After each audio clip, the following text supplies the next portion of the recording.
એવું જાણવા મળ્યું કે વડોદરા પાણીગેટ વિસ્તાર છે, ત્યાં એક રાજા રાણી તળાવ અને અજબ તળાવ આવેલા છે. એની આસપાસના જે ગેરકાયદે બાંધકામો છે એ તોડવાની તૈયારી થઈ ગઈ છે અને આ જે વસાહતો છે એમાં 200 જેટલા લોકો વસે છે અને એમાંથી આ સરલા શિંદેનું પણ ઘર છે. નમસ્કાર. વડોદરાના હરણી બોટકાંડની એ ઘટના તમને યાદ હશે કે તાજેતરમાં 2 મેના દિવસે ગુજરાતના મુખ્યમંત્રી ભૂપેન્દ્રભાઈ પટેલ વડોદરા કાર્યક્રમમાં ગયા હતા. ત્યારે આ બોટકાંડમાં જે દીકરી ગુમાવેલી હતી એવા 2 મહિલાઓએ મુખ્યમંત્રીને રજૂઆત કરેલી હતી એની ઘણી બધી ચર્ચા ગુજરાતમાં થઈ. સરલા શિંદે અને સંધ્યા નિઝામા એ બંને મહિલાઓએ મુખ્યમંત્રીને રજૂઆત કરેલી.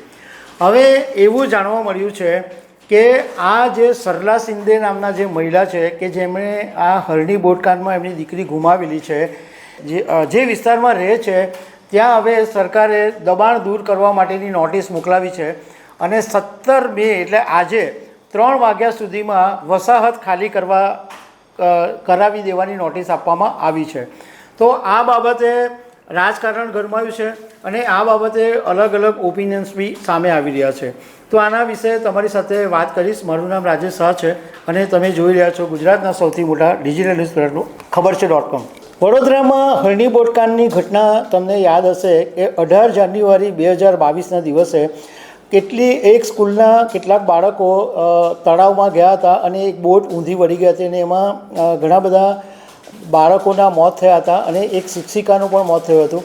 હવે આ બાબતે આ જે પરિવારોએ સંતાનો ગુમાવ્યા છે એ લોકો ઘણા સમયથી લડત આપી રહ્યા છે અને સરકાર પાસે ન્યાયની માંગણી કરી રહ્યા છે. હવે 2 મેના દિવસે ગુજરાતના મુખ્યમંત્રી ભૂપેન્દ્રભાઈ પટેલ જ્યારે એક કાર્યક્રમમાં આવ્યા ત્યારે સરલા શિંદે અને સંધ્યા નિઝામા એમણે મુખ્યમંત્રીને ઊભા થઈને જાહેર કાર્યક્રમમાં રજૂઆત કરી કે અમને તમને મળવા માંગીએ છીએ અને અમને ઘણા સમયથી ન્યાય નથી મળતો.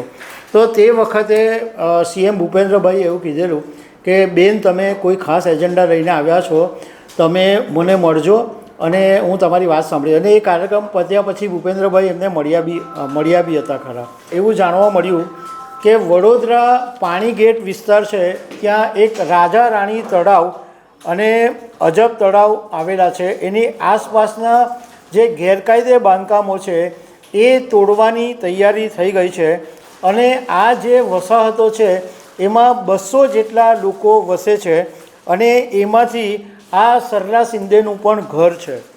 હવે આ બધા જે વસાહતો છે જે આ રાજા રાણી તળાવ અને અજબ તળાવની આજુબાજુ એ બધા લોકોને અગાઉ ડિસેમ્બર 2024માં પણ નોટિસ આપવામાં આવેલી હતી અને ફરીથી એમને નોટિસ આપવામાં આવી.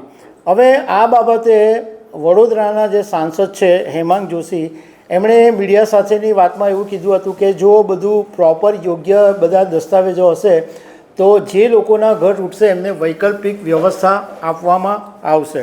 પણ આની સામે સરલા શિંદે અને એમના પરિવારે જબરજસ્ત નારાજગી વ્યક્ત કરી છે અને સરલા શિંદે મીડિયા સાથેની વાતમાં એવું કીધું કે અમે અહીંયા ઘડી 45 વર્ષથી આ વસાહત છે, તો શું 45 વર્ષથી સરકારને ખબર જ નહોતી કે આ વસાહત ગેરકાયદે છે?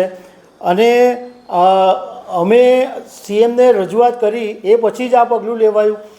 એમણે સાથે સાથે એવું બી કીધું કે હવે માણસાઈ પૂરી થઈ ગઈ છે અને માત્ર સત્તા અને અભિમાન જ રહી ગયું છે, એવી વાત સરલા શિંદેએ કરી. અને એમના હસબન્ડે બી એવું કીધું કે આ વસાહત એવી છે કે જ્યાં રોજ કમાઈને રોજ ખાનારા લોકો વસે છે. હવે આ જે આખી ઘટના બની ડિમોલેશનની નોટિસ આપવાની, એમાં ગુજરાતમાં 2 પ્રકારના અર્થઘટન સામે આવી રહ્યા છે. એક અર્થઘટન એવું છે કે જે લોકો આ હરણી બોટકાંડના પરિવારો છે એને સમર્થન કરી રહ્યા છે, એમનું કહેવું એમ છે કે આ સરલા શિંદેએ વિરોધ કર્યો એટલે સરકારે દાવ લીધો છે. જો કે બીજી તરફ જે લોકો સરકારનું સમર્થન કરી રહ્યા છે એમનું કહેવું એમ છે કે સરકારે નિયમ મુજબ જ કામ કર્યું છે, માત્ર કોઈ એક પર્સનને ટાર્ગેટ નથી કર્યા, પરંતુ આ વિસ્તારમાં 200 જેટલા ઘરો છે કે જે પહેલેથી એ લોકોને નોટિસે આપવામાં આવી છે અને આગળ બી નોટિસ આપવામાં આવી છે. એટલે સરકારે આવું કોઈ મુખ્યમંત્રીના કાર્યક્રમમાં કીધું એટલે કર્યું એવું નથી. તો દર્શક મિત્રો, આવી અનેક વાતો સાથે અમે તમને મળતા રહીશું. Thank you very much.